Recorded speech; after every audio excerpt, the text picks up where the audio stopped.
Thank you. Thank you very much. What a privilege to be here with the incredible, and I mean incredible, men and women of the veterans of foreign wars. And we set today an all-time registration record. That's pretty good, right? Congratulations to you. Spending time with our veterans has been the greatest honor of this campaign. I want to thank Commander-in-Chief Big John, and really for the welcome. He has been so fantastic from the time we walked in. He has been so fantastic. Also, many thanks to Bob Wallace, Auxiliary President Francesca Guilford, and for your incoming leadership. You have Brian Duffy and Colette Bishop, two terrific people. Two terrific people. Before going any further today, I'd like to bring up onto the stage my good friend, Governor Mike Pence. And by the way, Mike is the son of a soldier and the father of a Marine. Mike?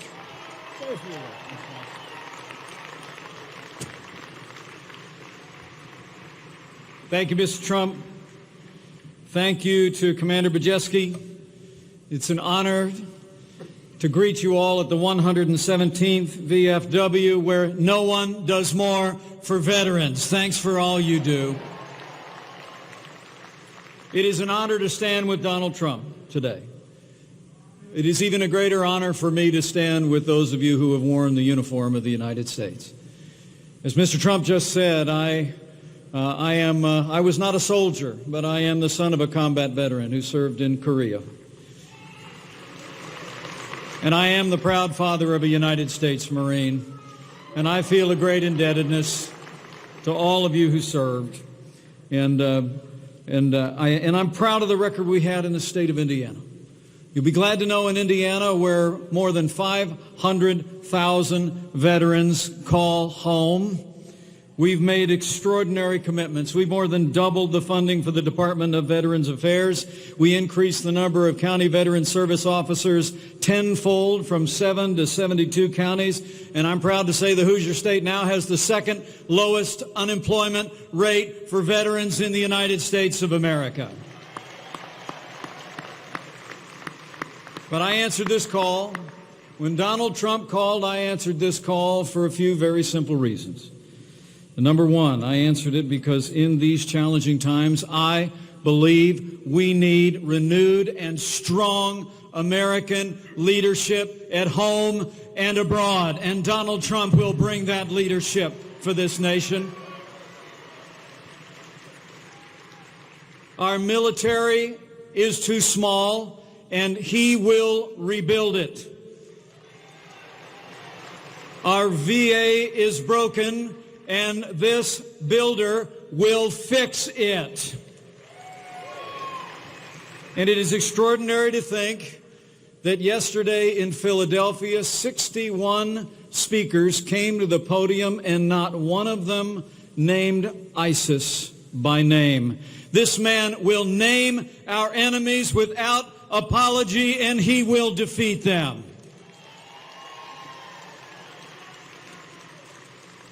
So I say thank you to the VFW. I say thank you. I say thank you to my new boss, a man who has given me the privilege to run and serve as Vice President of the United States of America. And I pledge to you, each of you, that if we have the privilege to serve, I know this man's heart.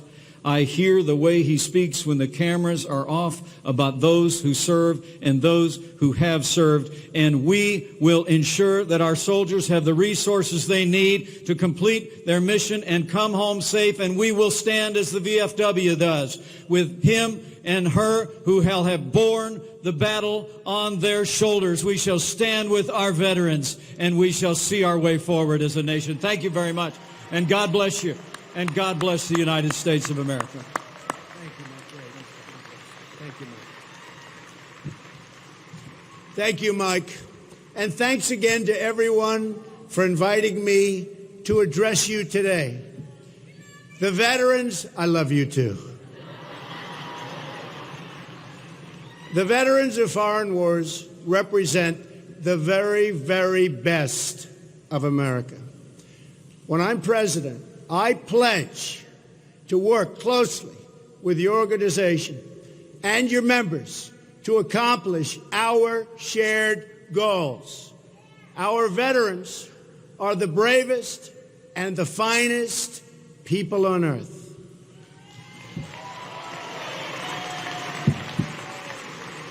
The members of your organization have fought for the American flag, and boy, have you fought, on distant battlefields all across the world. Your members have shed their blood and poured out their hearts for this nation like nobody else. Our debt to you is eternal.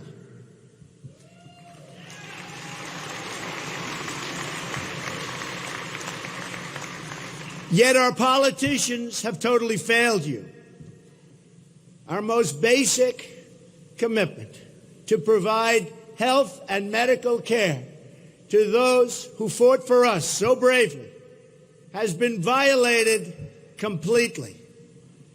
The VA scandals that have occurred are widespread and totally inexcusable. As we know, many have died waiting for care that never came, a permanent stain on our government. Can you imagine the waste and corruption? And I'll tell you, we will find it, and we will find it big league when I become president in January 2017.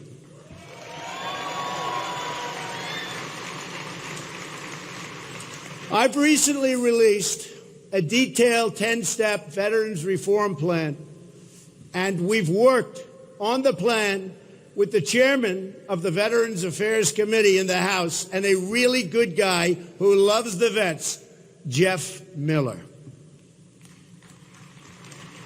He is a good man.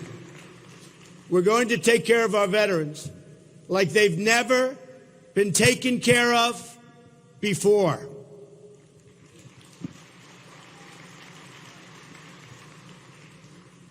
The other candidate in this race, you know her name, Crooked Hillary Clinton.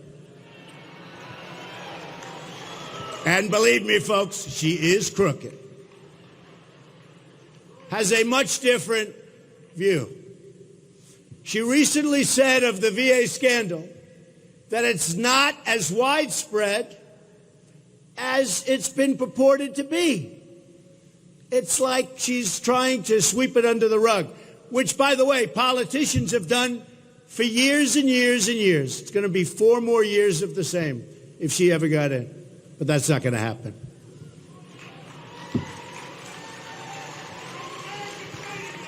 Make America great again. You're right. Thank you. We know how she takes care of the veterans. Just look at her invasion of Libya and her handling of Benghazi, a disaster. Or look at her emails, which put America's entire national security at risk.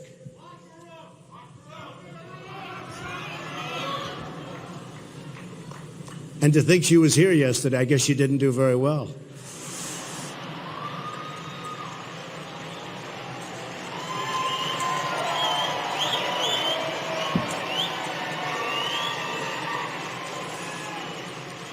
We're going to bring honesty back to government, and that starts with fixing the Veterans Administration. We will fix it.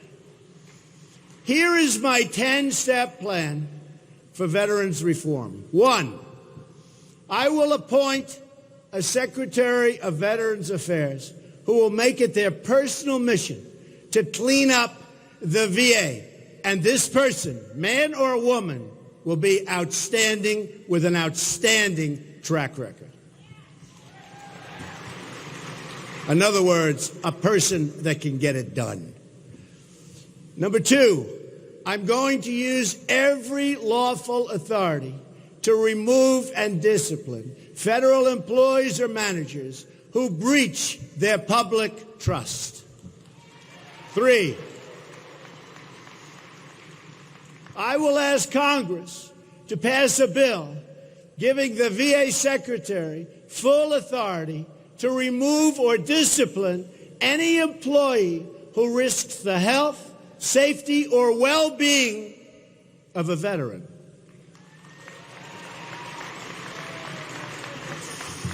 I will appoint a commission to investigate all of the wrongdoing at the VA, of which there is plenty, and then present those findings to Congress as the basis for reforming the entire system. 5, I'm going to make sure that the honest and dedicated people of the VA, of which we have many, have their jobs protected and are put in line for promotion when they do a good job. We're going to get them promoted like they deserve. I will create a private White House hotline. This could keep me very busy at night, folks. This will take the place of Twitter. That it is, a lot of truth to that. That is answered by a real person 24 hours a day to make sure that no valid complaint about the VA ever falls through the cracks. Now, this is the tough part. This is the tough part. I will instruct my staff that if a valid complaint is not acted upon, then the issuer who brought it directly to me, and I want to have it, will bring it directly to me, and I will pick up the phone personally and get it completed and get it taken care of. That's a lot of work. We better do a good job because that's a lot of work. But I want to have somebody, a real person, and a really competent person in the White House with that hotline going. And if that person's not doing the job, I'm going to find out about it. And that's the best way to find out about it. That's called real life. That's called business. Instead of giving bonuses to employees for wasting money, we are going to create a new incentive program that rewards employees for saving money and improving the quality of care. Our visa programs will be reformed to ensure that veterans are put in the front of the line for jobs. In this country, they fought and they protect us. Now we're going to fight them. They're going to be put right in the front of the line. And these are our great people. And by the way, Governor Pence is right at the top of the nation in employment for vets. And when he took over, he was number 32 or 38. Now he's right at the top. He has done an incredible job with respect to employment for vets. So, Mike, good going, and keep it going.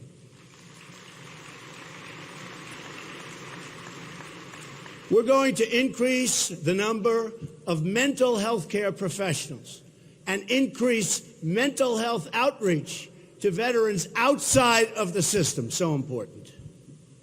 We're going to ensure every veteran in America gets timely access to top quality care, including the best care in the world for our female veterans. The Veterans Health System will remain a public system because it is a public trust. But never again will we allow any veteran to suffer or die waiting for care. That means veterans will have the right to go to a VA facility or the right to see a private doctor or clinic of their choice, whatever is fastest and best for the veteran. There'll be no more 5-day waits in line. If you're waiting in line, you're going to go to a private doctor across the street, a private or public hospital across the street or nearby, and you're going to be taken care of quickly and efficiently. People are waiting online 5 days, 6 days, 7 days. And many are dying. With a simple procedure, they would live. And they're dying because they can't even get to see their doctor. So there's not going to be any more of that. And we will pick up the bill. It'll cost us less money, and the care will be amazing. Okay? You have my word on that.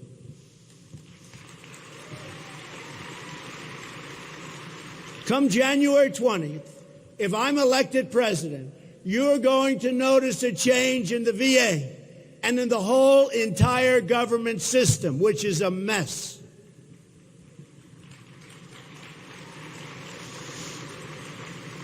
All you have to do is try to get on an airplane and you'll see what a mess it is. A change in attitude and a change in results will absolutely take place so fast, right at the beginning. Government is going to start working for the people again. The special interests opposing our reform, and they do oppose it for their own reasons, and Reform for America are the same people who have led us to one economic and foreign policy disaster after another. The global corporations and the media executives who oppose our plans, and they are opposing them strongly. We need plans for change. And we want to keep this system in place except for the section that's rigged, and that's a lot of it. We're getting rid of our rigged system. I started using that term 1.5 years ago, and now everybody's using it. This morning I was watching one of the Democrats who I've been talking about as a rigged system. He used the word rigged system. I'm going to have to come up now with another word. It's very sad. But the system is rigged, so badly rigged. And it's rigged against the veterans, too.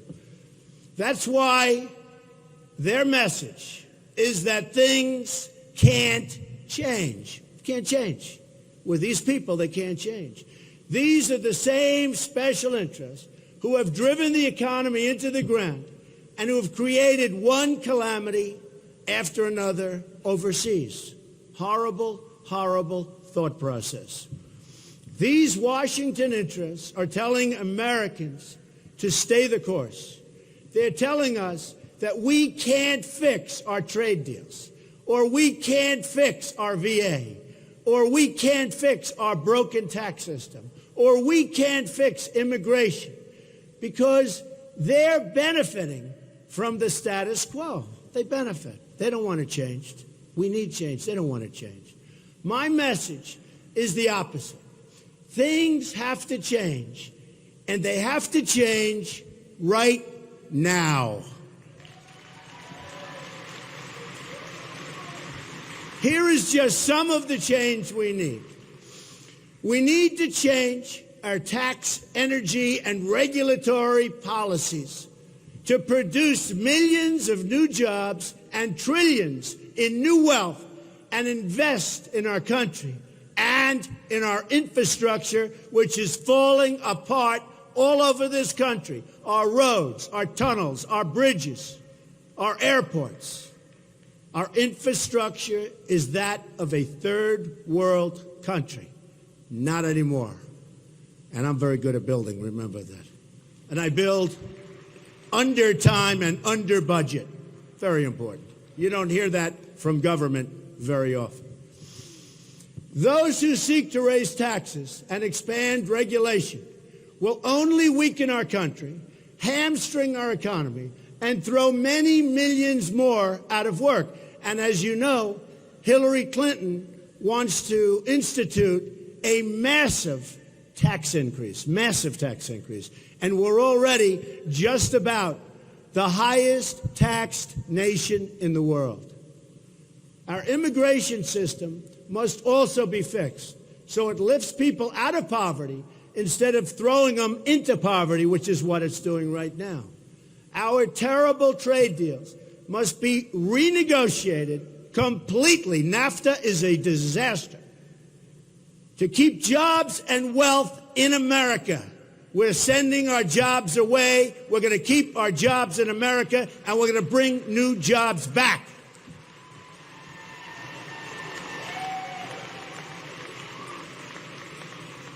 We need to change our foreign policy to focus on defeating and destroying ISIS, a word you didn't hear last night at the Democrat convention. You didn't hear it. They don't want to talk about it. Because in a very true way, they really established ISIS because of weakness. The people in this room know better than anybody else or any other audience what I mean by weakness. But because of weakness, ISIS has been established. It's also essential that we suspend the refugee flows from Syria and other dangerous countries so we don't bring into the United States the same terrorism that our American soldiers are fighting overseas. We have to be smart.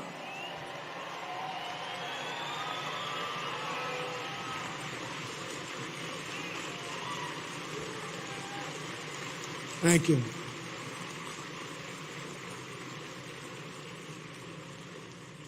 Hillary Clinton wants to bring in, if you can believe this, 550% more than President Obama. More. And Tim Kaine wrote a letter very recently asking for more than even Hillary wants. What are we doing? What are we doing? We have to be the smart country again, or we're in big, big trouble. Our depleted military must be completely rebuilt.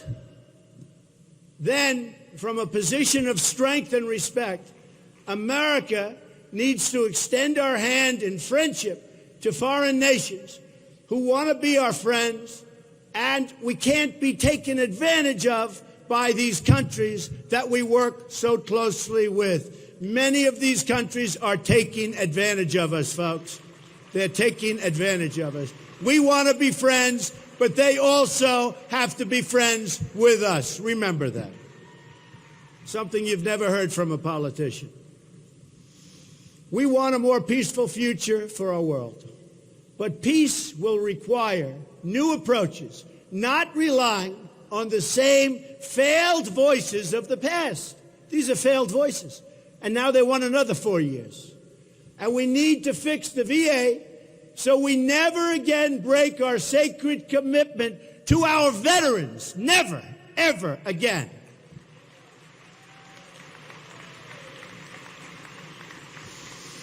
We can do all of these things. We simply need to stop relying on the politicians who created these problems in the first place. They're not going to do anything. I call them all talk, no action. That's what they are. They're politicians. All talk, no action. We can't fix a rigged system by electing the people who rigged it in the first place.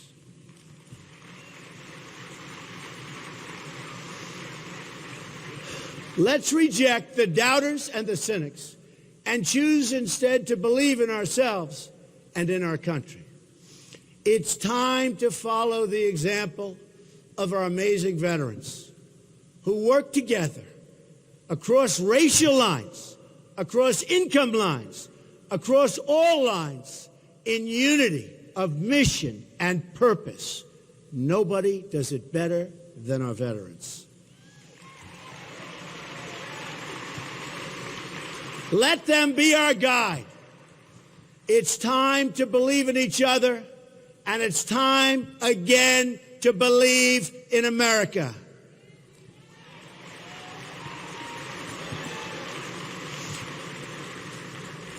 If we do this, we will truly, absolutely, 100% make America great again, greater than ever, ever, ever before.